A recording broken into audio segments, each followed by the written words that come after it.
Hola, hola, buenas a todos, nos volvemos a encontrar. Esta vez es por el fallo de Martín y compañía.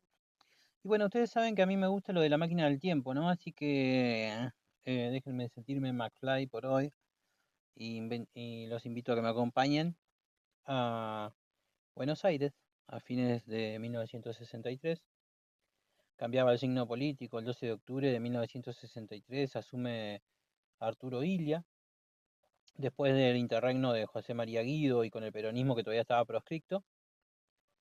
Es un país con economía frágil, había una puja de poder militar civil y un intenso debate sobre apertura comercial y recaudación fiscal. En este clima, la Corte Suprema dicta en noviembre de 1963 un fallo clave sobre la fuerza de los tratados frente a las leyes, y en concreto sobre tasas portuarias aplicables al comercio con Brasil. Identifiquemos las partes. El actor es Martín y compañía, ¿sí? Es una importadora que demanda a la nación argentina por el cobro de tasas portuarias em, a mercaderías ingresadas desde Brasil. El órgano que resuelve es la Corte Suprema de Justicia, y los hechos en dos palabras son que existía un tratado de comercio y navegación entre Argentina y Brasil que databa de 1940 y que había sido aprobado por ley 12.688 de 1941, que consagraba un trato de igualdad y libertad en comercio y navegación entre los dos países.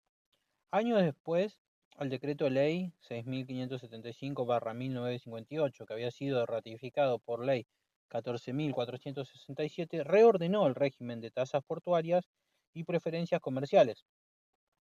Cuando a la empresa le cobraron ciertas tasas, invocó el tratado para pedir un trato más favorable o exenciones. El Estado defendió la validez y aplicabilidad del decreto ley posterior. Ahora, la cuestión jurídica que se presenta en este caso es: ¿qué norma prevalece cuando un tratado dice una cosa y una ley posterior o decreto ley ratificado dice otra? Antes de la reforma constitucional de 1994, la Corte venía sosteniendo que las leyes y tratados compartían el mismo rango y por lo tanto la norma posterior deroga a la anterior. Lex posteriori deroga a priori. Este caso es un hito de esa doctrina de la paridad y de la ley posterior. Bueno, identifiquemos cuáles son los derechos y principios en juego. Bueno, para el importador era la predecibilidad normativa, el trato pactado por tratado, la libertad de comercio y protección de su patrimonio, pagar menos tasas, ¿no? Y la del Estado era la potestad tributaria, tarifaria y política portuaria, igualdad recíproca con Brasil según el esquema más nuevo, recaudación, en un contexto fiscal que era delicado. Eh, Acuérdense del clima político económico que se vivía en el 63, 64. Identificando las normas involucradas, que son la clave para la interpretación, tenemos que nombrar de la Constitución, ¿no? Del texto anterior a 1994, el artículo 31, que habla de la supremacía de la Constitución, leyes y tratados de la nación, reglas de competencia, Congreso Ejecutivo, artículos 67 y 86, en la numeración de aquel entonces, la lectura clásica pre-94, ¿no? Entendía paridad entre ley y tratado dentro del derecho federal supremo. Y bueno, el Tratado de Argentina-Brasil de 1940, la ley 12.688 de 1941, que consagra la libertad de comercio y navegación y el trato de igualdad para nacionales de ambos países. Y también el decreto ley 6.575/1958, que había sido ratificado por ley 14.467. Este es el que reordena las tasas portuarias y preferencias. La propia norma manda resolver expedientes que estén pendientes conforme a sus principios, lo dice en el artículo 3. Bueno, ¿cuál es la sentencia, la decisión de la Corte? Le da razón al Estado. Confirma que el decreto ley que fue ratificado modificó el régimen anterior, todavía cuando ese régimen proviniera de un tratado. Por ende, las tasas eran exigibles, ¿sí? Al, a la importadora. El holding del caso, ¿sí? Que es la regla, nos dice que en el derecho de nuestro país, ¿no? El pre 1994, el tratado y ley tenían una jerarquía igual. Por eso, una ley posterior o decreto ley ratificado puede modificar un tratado previo y además al interpretar normas con proyección internacional tiene que buscarse igualdad y justicia recíproca entre los dos países. En cuanto al obiter dictum, bueno, cuando dos lecturas son posibles, preferir la que armonice los compromisos son criterios de equidad en ambas orillas de la frontera. Esa pauta de conciliación aparece como guía general que excede el caso concreto. Bueno, para poder leer el fallo e interpretarlo correctamente, piensen en el derecho como en una pirámide, ¿sí? Arriba está la Constitución, por abajo están las leyes y los tratados, esto es antes de 1994, ¿no? Y la Corte decía, leyes y tratados comparten el mismo escalón. Si chocan, gana la más nueva. Y eso es exactamente lo que pasó acá. El decreto ley rectificado en 1958 es posterior al tratado, que es de 1940-41. Entonces, ¿qué pasa? Se aplica el nuevo y se cobran las tasas. Después de 1992 al 94 la película cambió, ¿sí? Ya veremos eso.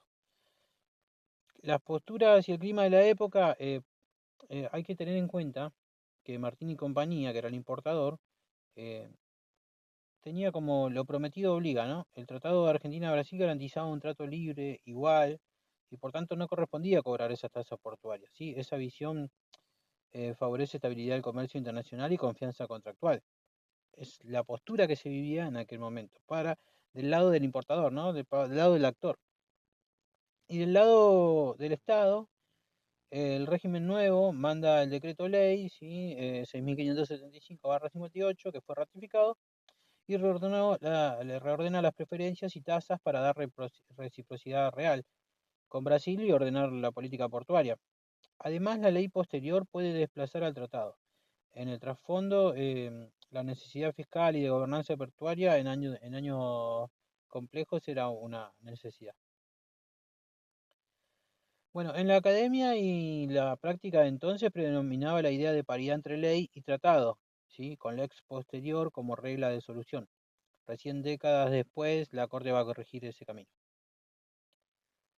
Eh, Tratando de identificar el contexto que puede influir en la sentencia, hay que decir que en 1963 la dirigencia buscaba normalizar instituciones y ordenar la economía. El comercio exterior y los ingresos portuarios eran sensibles.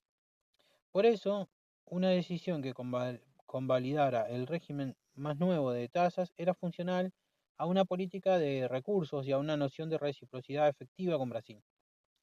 Además, el paso de un gobierno de facto, ¿sí? Que fue el de Guido, a uno electo, que era el de Ilia, convivía con presiones corporativas y críticas empresarias, ¿sí? A la lentitud del partido oficial. En ese clima, certeza recaudatoria y reglas claras eran valores mucho más que apreciados.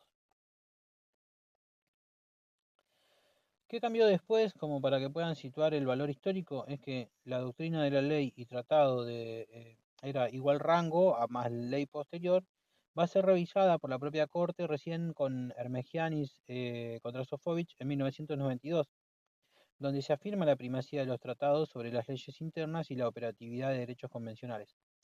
Antes incluso de la ley reglamentaria, ¿sí? 2 años más tarde, la reforma de 1994, en su artículo 75, inciso 22, ay, Dios, qué mal que estoy. Constitucionaliza el bloque de tratados, ¿sí? Sobre todo el de derechos humanos, y consolida su jerarquía superior respecto de las leyes. Por eso, Martín y compañía hoy se lee como la fotografía de la doctrina del pre-1994. Bueno, hasta acá lo que necesitamos saber de Martín y compañía. Y ya me pongo a ver qué tenemos del otro fallo. Nos vemos en la próxima.